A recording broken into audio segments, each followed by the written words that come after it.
we've already begun preparing the device with the fresh power cell you sent up. This time, however, the process is going to be a bit more complex, so I'll need you to help me in the main room. Let's hurry, there's no time to waste. Hey guys, it's Jarek the Gaming Dragon, and here we are, the end of Blue Shift. Spoiler alert, so if you haven't beaten Blue Shift, don't watch this, or if you're never going to, then it doesn't matter, I guess.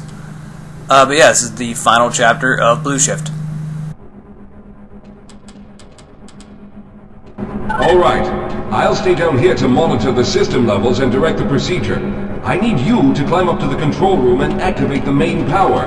Once the process has started, you'll also need to release the damping locks each time the system has charged in order to open the displacement field. Don't worry, Mr. Calhoun. The process is simple, and I'll let you know when you need to do something. In short, you have to push a button. That's all you need to do. Push a button. That's pretty much it. So basically, all that happened is that you gave the thing power, and yeah. He said, congratulations, let's start the teleporter, go push this button. That's it. You never tell me to turn on the power. Fine, I turn on the power. Now shut up. Very good. Stand by, Calhoun. Once the system is initialized, it'll take a few moments for the interpolating resonance coils to achieve focus.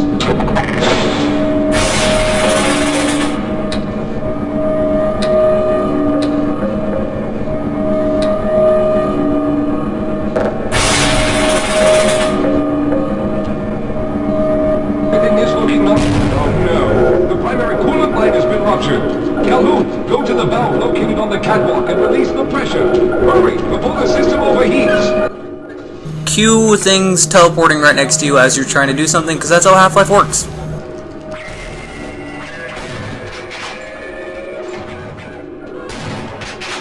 Yeah, basically that was just an excuse to have enemies spawn, and this whole portion is just things saying, hey look, hold off, and you're going to teleport soon. That's pretty much this whole portion of the end of the game. Not that that's really a bad thing. But Calhoun, that was close. The system has stabilized and the main capacitors are charging. When the main charge meter reaches full, I'll need you to open the displacement field from the control room. Alright, and from now on, well not from now on, just for a short while, he's not going to be talking, and if he does talk, it's not really going to be that important, because he's basically just saying, alright, you, jump into the teleporter now, quickly, hurry up. Just saying that to multiple scientists. So, he is not important at the moment. He just told me to push a button, I push the button, hey look, there's the teleporter, and the guy jumps through the teleporter. So basically this happens about 3 times before enemies really start to spawn and do stuff like that. It's slow though, and it takes forever, and you basically just gotta sit here and wait. First time I play the game, not much of a problem. It's kind of like how, I mean, Half-Life is strongly against doing, you know, in-game cutscenes, and I'm fine with that. It draws you into the game, makes you feel like you're more involved in the story. The only problem is that after you've beaten the game the first time, you don't want to sit there and listen to them talk. You already know what they're going to say. I mean, it's like watching a movie for the 10 millionth time. Or playing Metal Gear Solid 4. Now, I kept looking at that door, because, Marines are going to come through there. I'm going to go through next, but don't worry, Mr. Calhoun. I've set the system to automatically start the charging sequence once I've made it through. Just wait for the levels to reach full again and open the field like you've been doing. The way he messes with the bug I'm holding, the snark, is, amusing.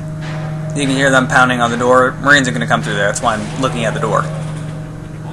It's ready. Good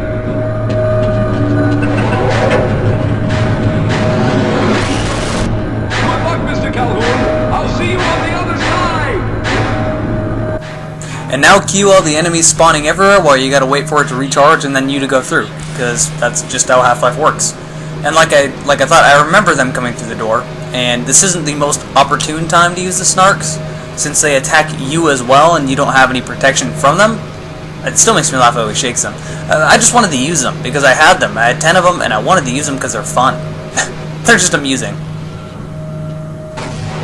Have some snarks! And then they turn to me. It's like, ah! Run away! Ow!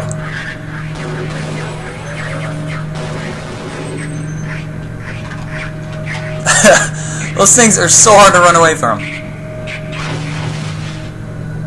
Then I thought they were all dead. I thought that's why they turned to me, but apparently some of the military was still there. But push the button, throw a few grenades, push the button, and now starting to head towards the teleporter.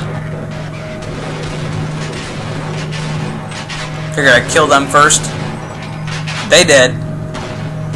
And at this point, I just kind of said, fuck it. Fuck this, I'm jumping into the teleporter. End of the game. I win!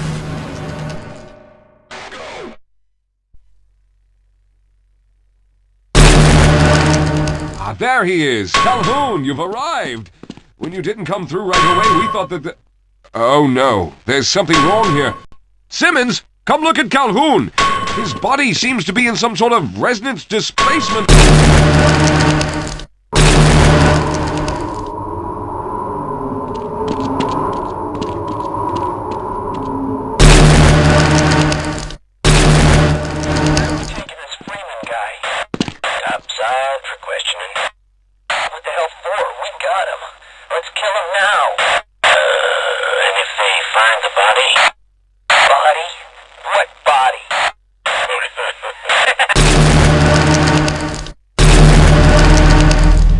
Thank God you made it.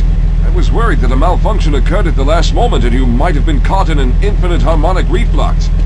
If that's the case, then you're lucky to be standing here. Then again, we're all lucky.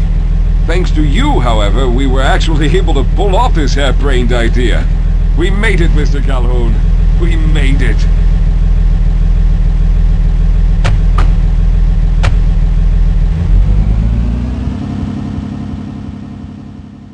And that's the end of the game. Now, that right there, what they're talking about, subject Calhoun's status out of range, no further comment, and that's referring to G-Man. This is the only Half-Life game where G-Man didn't come along and just pull you out and just take you pretty much. So that status is referring to G-Man, and nothing really more, you can't take anything more out of that. Maybe you're just too insignificant. That's pretty much it. The other thing I'd like to mention is that little ending thing where they're like, oh no, you're stuck in whatever, teleporting everywhere, that thing. They basically just use that to throw in another Gordon segment. They're like, hey look, it's Gordon Freeman. And I gotta admit, the first time I played Blue Shift, I shit my pants when I saw that. So, that's all I can say. Anyway, that's the end of Blue Shift. I'm gonna take a little bit of break from Half-Life until I feel like playing Opposing Force. And that's the end of this video, and I'll see all you guys later.